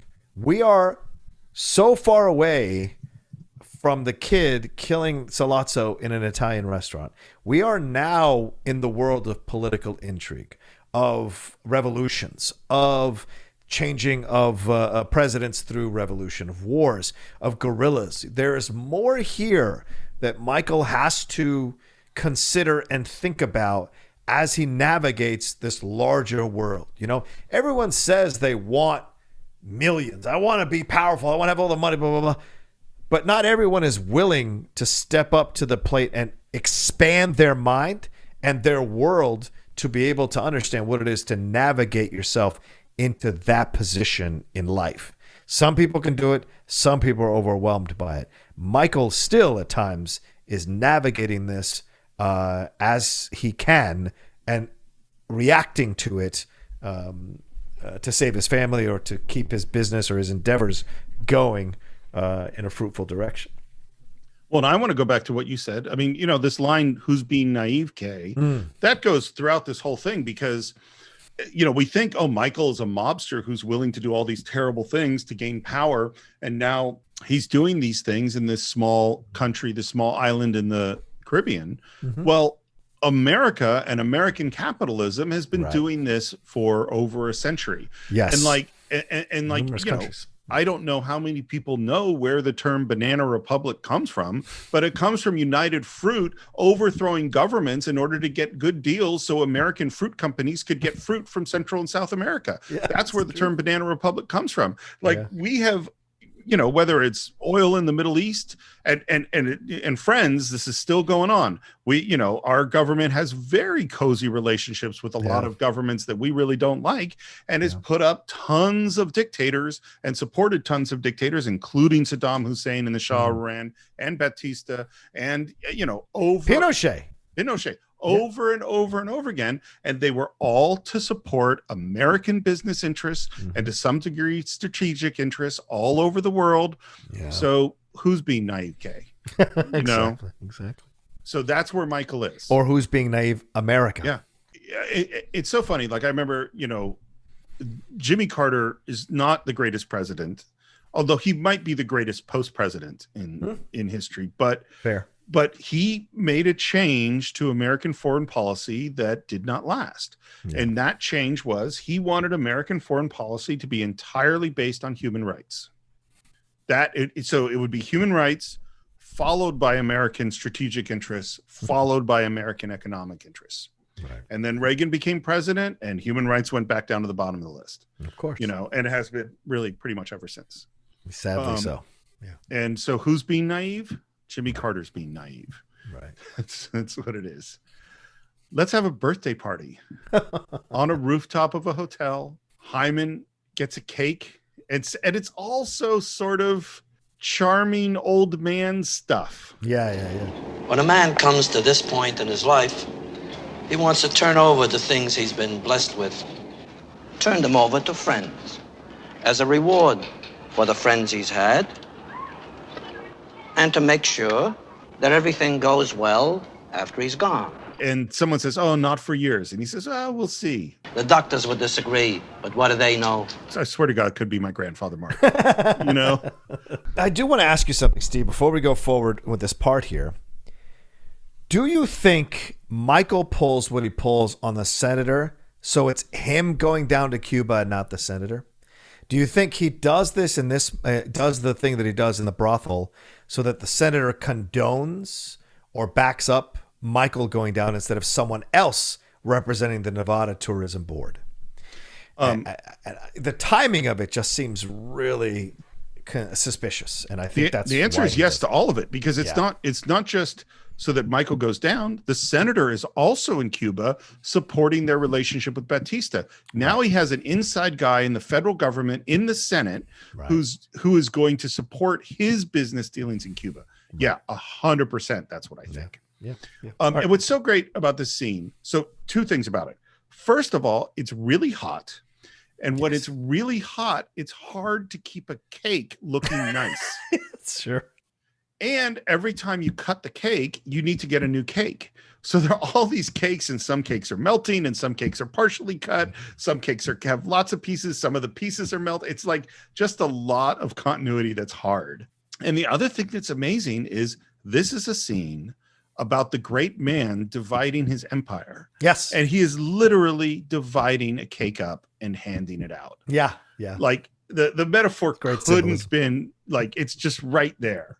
What he's basically saying is, this is what we've been waiting for forever. What I'm saying is that we have now what we have always needed, real partnership with the government. Smaller piece. And then he introduces Michael Corleone. At the time of my retirement or death, I turn over all my interest in the Havana operation to his control. But all of you will have a share. And again, more pieces of cake going out. I want all of you to enjoy your cake. So, enjoy. And then Michael says, in a casual way, I saw an interesting thing happen today. A rebel was being arrested by the military police. And rather than be taken alive, he exploded a grenade he had hidden in his jacket. He killed himself, and he took a captain of the command with him. What does that tell you? They could win. And then God damn it. Hyman takes him out of there because having this conversation in front of those guys could cause them to question the situation. I'd rather we talked about this when we were alone. The 2 million never got to the island. And then he walks away from him, right? This back and forth. This moment between them is certainly interesting because it's also a generational thing, isn't it? Like an old man maybe isn't going to understand the changes that are happening in the 50s and the 60s. The young generation, is becoming a more louder voice, a voice for change, a voice for progress. Revolution is happening here. A younger man like Michael can see what a rebel did here and be like, oh, this is not as secure of a situation as Batiste was telling us it was. And so he has questions because as a younger man, he understands that desire to change. Because in essence, Michael is doing his own revolution, trying to depose that leader so that he can take his spot. He's in essence Fidel in this situation, overturning, Batiste, who's in charge of the country. That's really interesting. And the thing that I keep thinking about, I think we both agree that Michael Corleone doesn't do anything without a reason. Yes, true. He thinks through everything. So he knows that Hyman would not want him to bring up this question publicly. Right. And he also has not given Hyman Roth the $2 million that he said he would give him. Right. And he knows that that is going to make Hyman concerned. Right. I think he intentionally is making Hyman Roth concerned about this deal. And I'm not I think he's keeping his friends close and his enemies closer. Right. He's continuing to create ambiguity and tension around these things. And I think you know what it is? You've played like card games like Gin, where you're trying to collect a straight or a run or whatever. Right. And you often get to a situation where you have like 2 3s and you have a 4 5, and you don't know, well, am I going to dump one of the 3s and go for the straight, or am I going to dump the straight and go for and what you do is you sit with both in your hands until a card comes along that tells you which way to go. Yeah. I think Michael Corleone does that a lot. Maybe he will go with Hyman Roth. You know, maybe he will. Yeah. And if we go even farther out, Steve, if he has this conversation in front of these other men that he's just met, that makes them question the situation, right? That if he makes a move against Hyman Roth, those men will go with him because Michael saw what was going to happen before it happened. And so he looks like a competent leader, and so the transition is smoother. Do you know what I'm saying? And so that's a possibility that's in his head as well, which is, like you said, which is why he brings it up this way, to maybe unsettle the situation a little bit more, so that he, when he makes his move, won't get a lot of pushback. 2 other technical things that are going on. One is that I said it was really hot. They wanted direct sunlight, which normally when you're filming, you'd rather have overcast. A, because it creates this kind of a softer light that's easier to deal with, and B, it's not directional. So because the sun moves, which means as you shoot things out of order, the shadows are going to move too. So, but they wanted direct sunlight, but they didn't have direct sunlight. So now they're actually trying to create direct sunlight with reflectors and big lights so it's making it even hotter. And the other funny thing that happened is Lee Strasberg's wearing this shirt, and it's like this white shirt, collared shirt with this black dot sort of pattern on it. After the first day of shooting, they lost the shirt. It's gone. No. So Dean Tavaleris found a plain white shirt and drew the little lines on it with a Sharpie. So some of it's the real shirt and some of it's the replacement shirt. And I looked at, I can't tell. He did a very good job. It's later. I love Lee Strasberg on the couch with no shirt. It just seems so natural. I wouldn't want it to get around that you held back the money because you had second thoughts about the rebels. And he asked Michael to sit down, and he puts his hand on his arm, and it's very fatherly. Here we are, protected, free to make our profits without keep over the goddamn Justice Department and the FBI.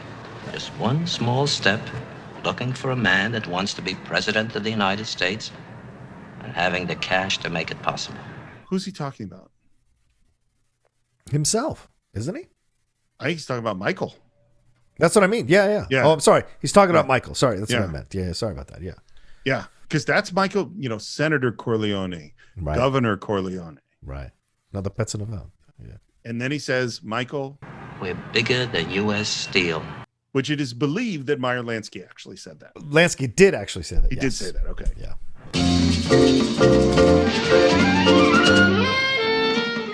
There's some fun music, and a car pulls out, and out pops Fredo with a briefcase. The bellhop tries to take the briefcase. No. He comes into the hotel room. They embrace, and Fredo's a bit freaked out. Jesus Christ, what a trip. The whole time I'm thinking, what if somebody knows what I got in here? Can you imagine that, huh? $2 million in the seat next to me in the plane. And Michael opens it. Fredo asks who he wants to count it. The family's making an investment in Havana. And Fredo asks, is there anyone I know here? And Michael says, Hyman Roth, Johnny Ola. No, I never met them. Yeah. John Cazale plays the lie just at the right edge. You know what I mean? Yep. He has the right pause, the right reaction. And again, as I said, Michael's just watching him. Once again, like I said, Michael always lays these traps. I don't know. Hyman Roth, Johnny Ola, just to see how Fredo might react. He doesn't 100% know that it's Fredo, but he's not sure who it is. And so he's like constantly in a state of asking questions and exploring situations with him. I thought maybe we'd go out together. I know a place we can spend some time together. Okay? And they're sitting at a cafe. Brother, this is my... I cry sometimes when I watch this scene because, and I know it's weird. People might think it's weird. Fredo's just dumb. Yeah. And in this scene, Cazale is so exquisite as an actor. And it's even more heartbreaking to know that John dies from the brain cancer issue like only a couple of years later, I think, after this, or a few years later after this. And we're robbed of such an incredible talent. But the way he plays the utter sadness and desire to have had these kinds of conversations with his brother. Fredo never wanted to be part of this business, man. Fredo just loved his family. And Fredo loved Michael. And he loved Sonny. When Sonny says, "Oh, I'm going to Vegas to learn the business," but he feels almost proud that Sonny has chosen to send him. And in this moment in this scene with Michael, it's almost like Tom's scene when he breaks down in front of Michael earlier and says, "I always wanted to be thought of as a brother by you, Michael."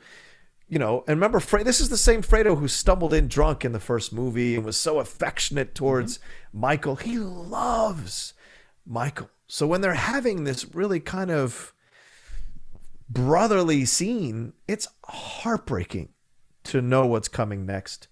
And it's tragic. It's the last thing before the tragedy is revealed. And it's just devastating to watch them because they seem to have genuine love for each other, like legitimate love for each other. I feel the same way about the scene. I think his performance is amazing. I think it's really moving. And the thing I think is like, you don't have to think someone is the smartest person in the room to treat them with respect. Yes, true.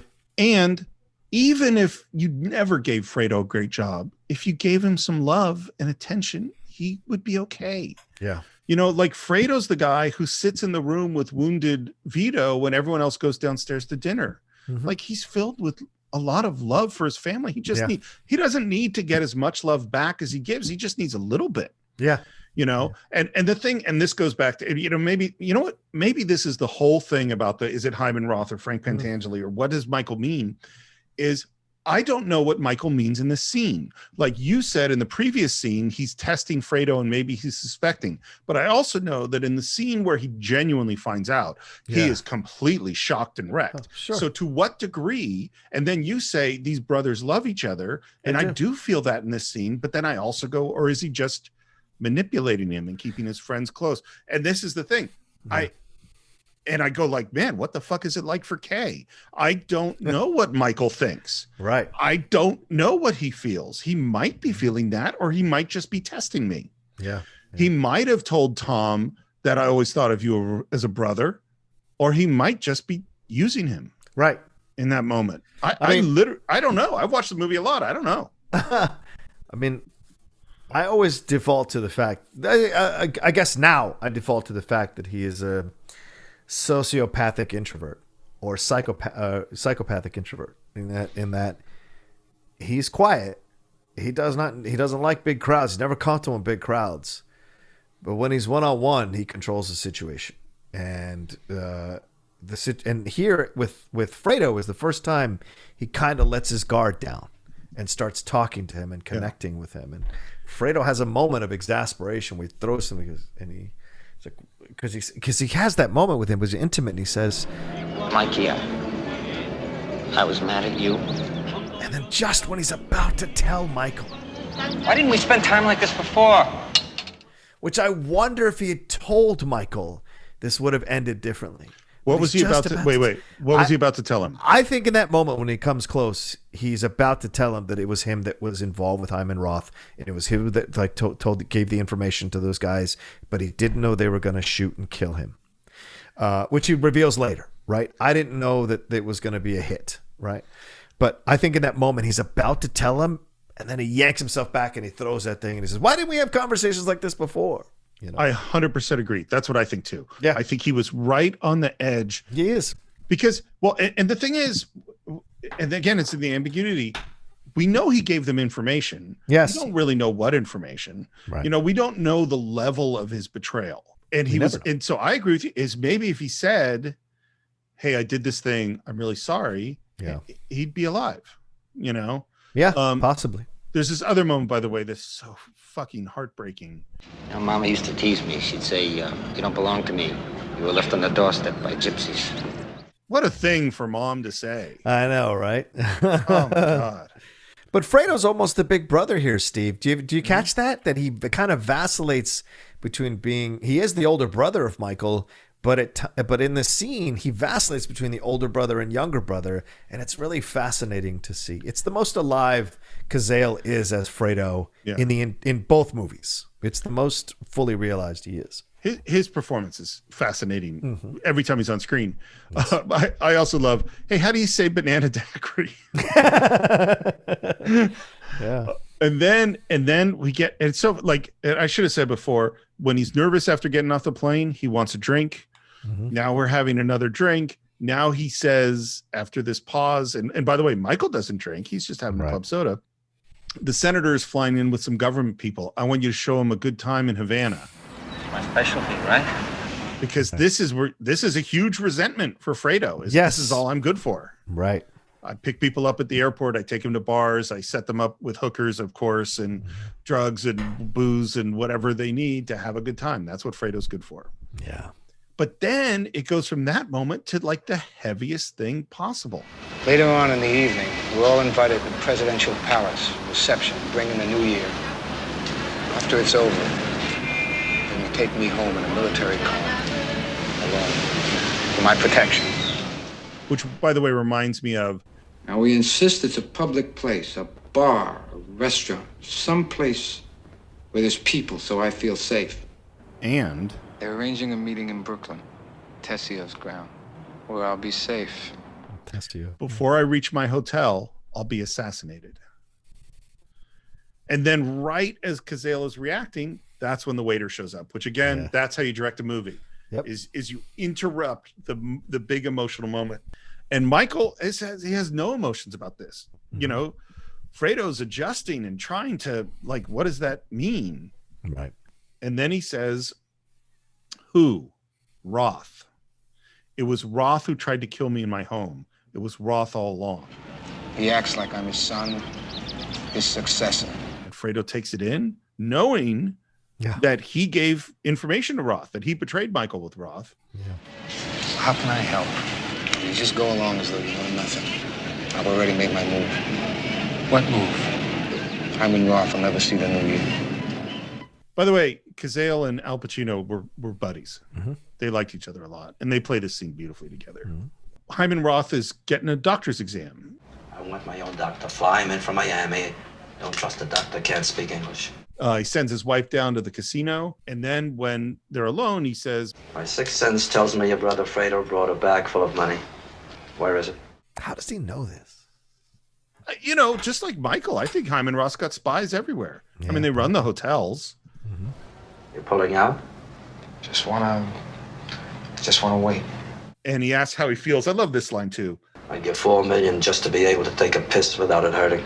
That line has always stuck with me, Steve. And as I'm getting older, you're getting closer to it. Yeah, I feel like I'm getting closer to that moment where I have that feeling, and I say that line to myself. But yeah, go ahead. And then Michael asks, who had Frank Pentangeli killed? Just out of nowhere, he asks it. Just breaking the tension of the small talk. Boom, right to it. And he's in full Michael Corleone mode. And it throws Meyer off a little bit. He responds as a kind of throwaway. The Rosado brothers, right? But who gave the go-ahead?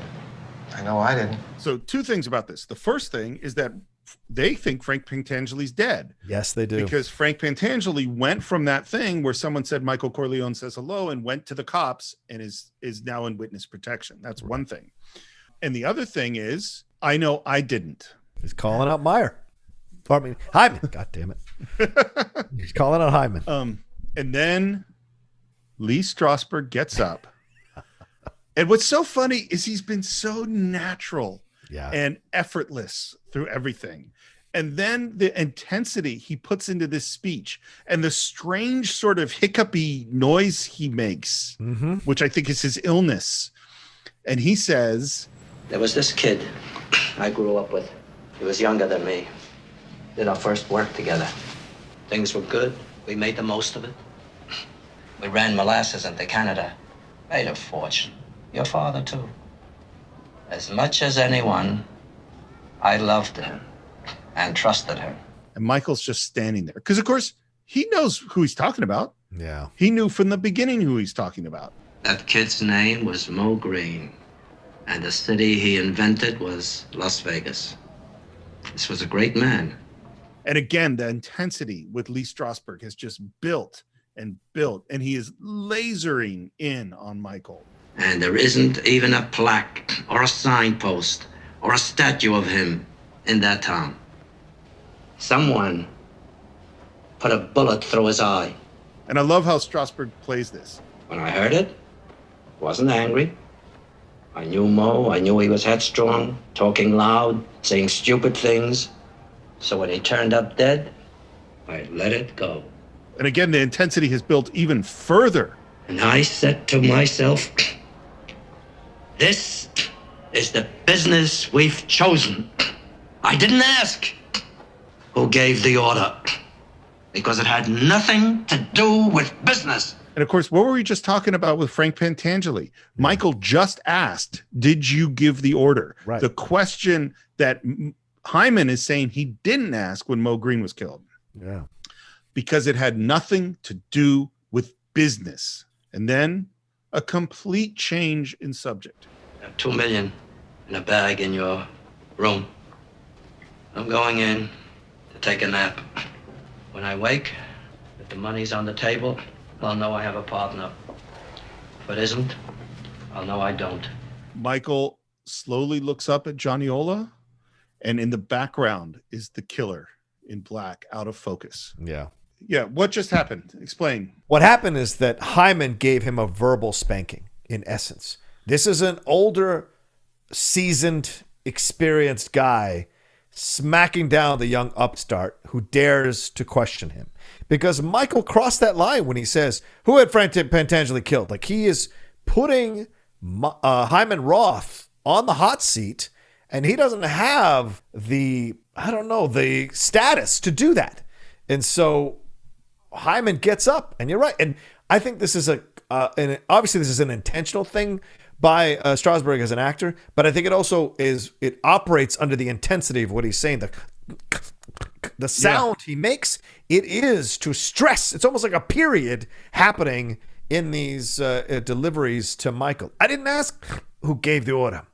All of that is to put it back in Michael's face. Who are you to ask me who gave the order? You killed my friend. I'm going into business with you despite the fact that you killed my friend. And I, by the way, don't believe a word of what he said.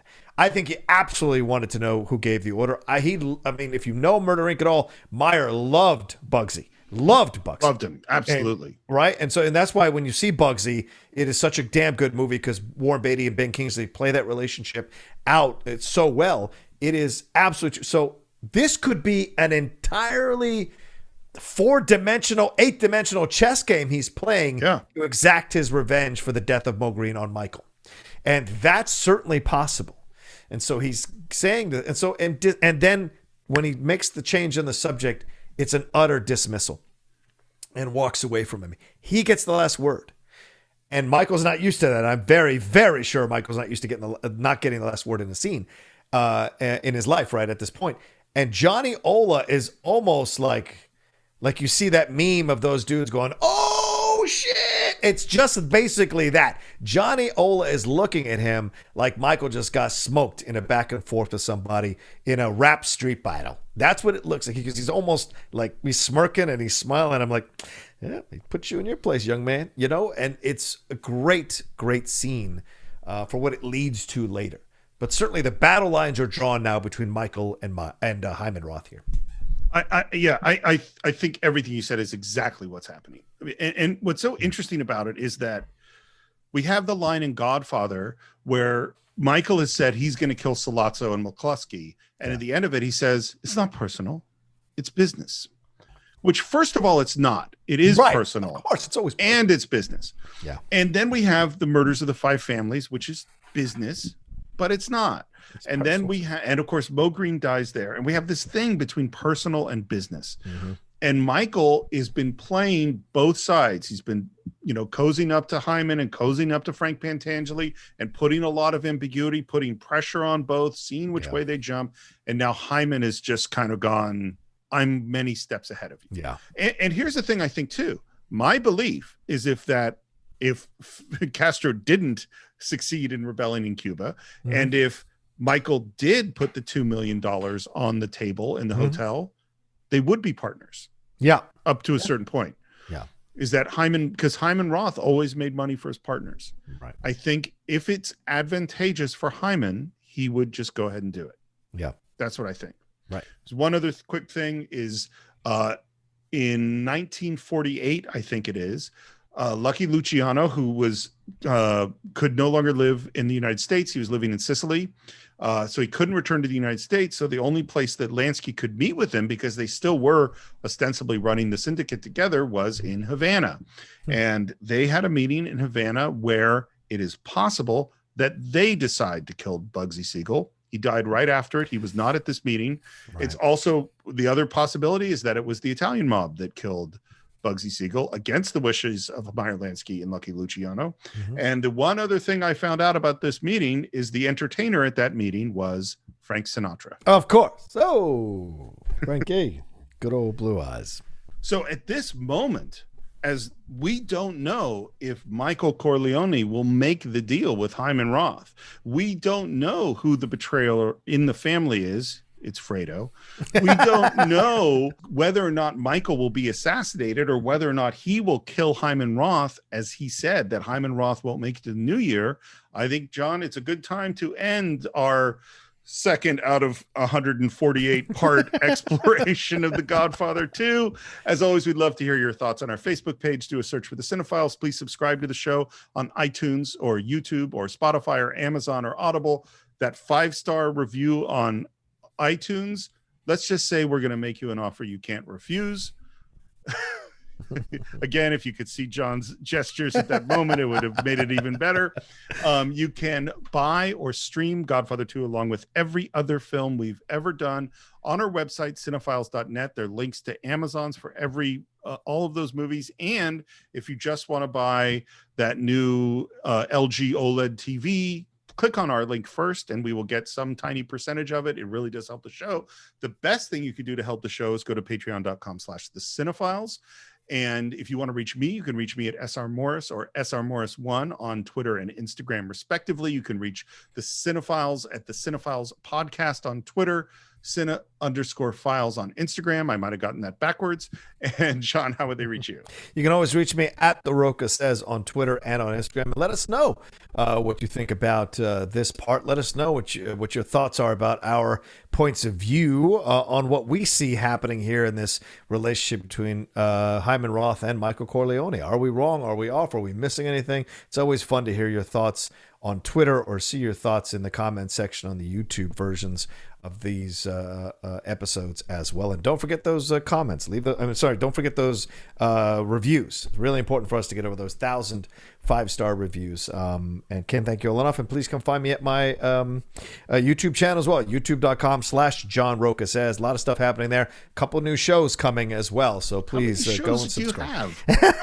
Well, I ended mornings with The Outlaw, so I have to find something to not fill that time slot, but something else now to put in there. Then I've got an idea already for a show that I'm kicking around and with someone who I think will be an awesome co-host if we can make it happen. So we shall see. How about this? The Outlaw the musical. Yes, perfect. We'll just do it. As we wait with bated breath for new Outlaw Nation shows, we are going to sign off at this point. We'll be back for Act 3 of The Godfather Part 2 right here on the Cine-Files.